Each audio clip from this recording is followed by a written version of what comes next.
जय हिंद दोस्तों, आज मैं बता रहा हूँ कि भारत के पूर्व क्रिकेटर रविचंद्रन अश्विन ने विवादित बयान देकर के खुद को अपने जाल में फंसा लिया है। देश की जनता उन्हें लगातार रही हैं और कई तरह के जो है अभद्र टिप्पणी उन पर कर रहे हैं लोग। ऐसा क्या हुआ जो आप सबको और हम सबको सुनने को मिला है और आप तक जो है ये बातें पहुँच रही है। सबसे बड़ी बात रही कि भारत के जो है स्टार स्पिनर कहे जाने वाले रविचंद्रन अश्विन ने जिस तरह की भाषा का प्रयोग किया है, वो कहीं न कहीं अमर्यादित थी। उस भाषा को नहीं प्रयोग करना चाहिए था। उन्होंने समझा कि क्रिकेट के मैदान पर जिस तरह से उन्होंने विकेटें ली, वो मैदान के बाहर जाकर के भी वैसा ही काम करेंगे। लेकिन ऐसा उनके द्वारा हुआ नहीं। आपको बता दूँ कि हिंदी राष्ट्रीय भाषा नहीं है। रविचंद्रन अश्विन ने कहा कि हिंदी राष्ट्रीय भाषा नहीं है। अश्विन के बयान ने दिए नए विवादित बयान को जो है हवा मचा सकता है, बड़ा बवाल है। पूर्व ऑफ स्पिनर रविचंद्रन अश्विन का एक बयान नए विवाद को हवा देता दिख रहा है। एक इंजीनियरिंग कॉलेज में ग्रेजुएशन सेरेमनी में पहुंचे अश्विन ने हिंदी भाषा को लेकर कुछ ऐसा कह दिया जो विवाद का कारण बन गया। अश्विन ने कहा कि हिंदी भारत की राष्ट्रीय भाषा नहीं है। अश्विन ने यह बयान वहां दिया जहां हिंदी को लेकर के काफ़ी जो है आलोचना हुई है, विवाद हुआ है। ये वहां पर दिया है। वो वहां पर पहले से ही जो है ऐसी भाषा का प्रयोग, ये सभी को हैरानी हुई थी। इसके बाद अब अश्विन एक और हैरानी करने वाली बात कही है जिससे विवाद खड़ा हो गया है। अश्विन एक कॉलेज में ग्रेजुएशन सेरेमनी में पहुंचे थे, जहां उन्होंने कहा कि हिंदी हमारी राष्ट्रभाषा नहीं है। अश्विन ने ये बयान ऐसी जगह दिया है जहां पर पहले से ही विवादित का जगह था। यानी एक हिंदी अश्विन ने ये कहा कि जहां पहले से ही हिंदी का यूज एक बड़ा मुद्दा रहा है। अश्विन ने सेरेमनी के दौरान स्टूडेंट से बात की और उनसे कुछ सवाल पूछे, जिसके बाद उन्होंने हिंदी को लेकर ये बात कही। अश्विन ये सब तमिल में कह रहे थे। आपको बता दूं कि अश्विन जो है लगातार जो है उस भाषा को लेकर के अपनी भाषा जो तमिलनाडु में रहते हैं उन्हीं भाषा का प्रयोग करते हैं। सेरेमनी के दौरान बच्चों से बात करते हुए अश्विन ने पूछा, यहाँ जो इंग्लिश समझते हैं वो हाँ कहे। इस पर बच्चे जोर से चिल्लाए। इसके बाद अश्विन ने कहा, जो लोग तमिल समझते हैं वो जोर से हाँ कहे। यहाँ भी बच्चे ने जोर से आवाज़ लगाई। इसके बाद अश्विन ने कहा, ठीक, हिंदी यहाँ कोई आवाज़ नहीं आई। तब अश्विन ने कहा, हिंदी हमारी राष्ट्रभाषा नहीं है, ये आधिकारिक भाषा है। अश्विन ने के इस बयान से जो है विवाद खड़ा कर दिया है। कई विरोधी पार्टियां जिसमें तमिलनाडु में सरकार चला रही डीएमके ने केंद्र पर आरोप लगाया कि वह जानबूझकर हिंदी थोप रही है।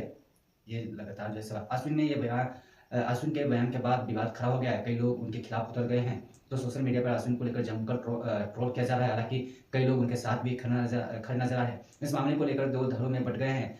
उनके इस बयान पर समाजवादी पार्टी के नेता फारूक हसन चंद ने समाचार एजेंसी एएनआई से कहा कि जो लोग भारत में रहते हैं वो हिंदी को पसंद करते हैं। हिंदी बेहद खूबसूरत भाषा है, हर किसी को इसे कबूल करना चाहिए। आप कौन सी भाषा बोलते हैं उससे फर्क नहीं पड़ता है। भारत एक बड़ा देश है जहाँ पानी बदलता है तो भाषा बदलती है। कश्मीर से कन्याकुमारी तक सभी को हिंदी पसंद करते हैं। यानी ये बातें जो है लगातार जो है सुर्खियों में रही है।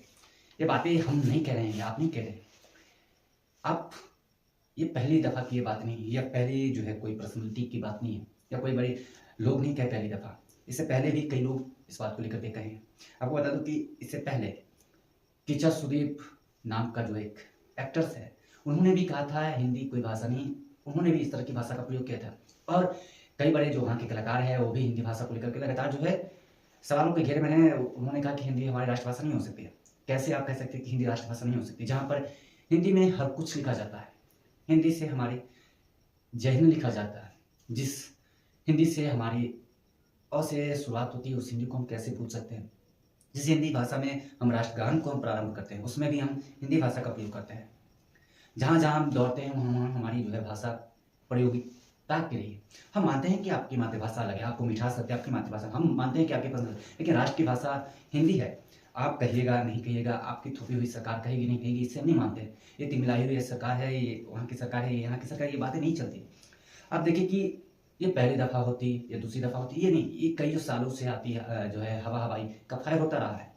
लेकिन भारत की सरकार, जो चाहे अब की सरकार हो या पिछली बार की सरकार रही हो, उन्होंने इस पर कोई संज्ञान नहीं लिया। लेकिन इन पर कार्रवाई करवानी चाहिए क्या, क्योंकि ये देश में विद्रोह का माहौल जैसे बना है।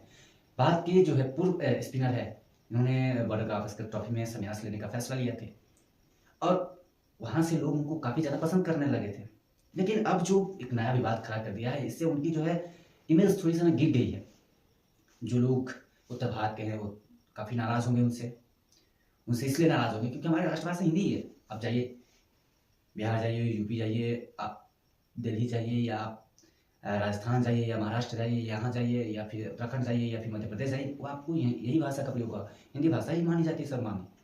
लेकिन आपकी जो है दक्षिणी भारत, वो कहीं न कहीं उस भाषा को नहीं मानते हैं, उस भाषा को नहीं मर्यादा देते हैं, उस भाषा को तरजीह नहीं देते हैं, वो आपकी गलती है।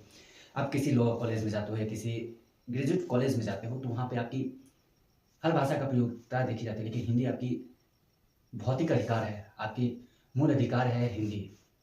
हिंदी भाषा को लेकर के लगातार जो है, जो लोग अभद्र टिप्पणी कर रहे हैं, उनके खिलाफ सख्त से सख्त कार्रवाई करवानी चाहिए। सरकार को इस पर जल्द से जल्द कड़ी एक्शन लेना चाहिए।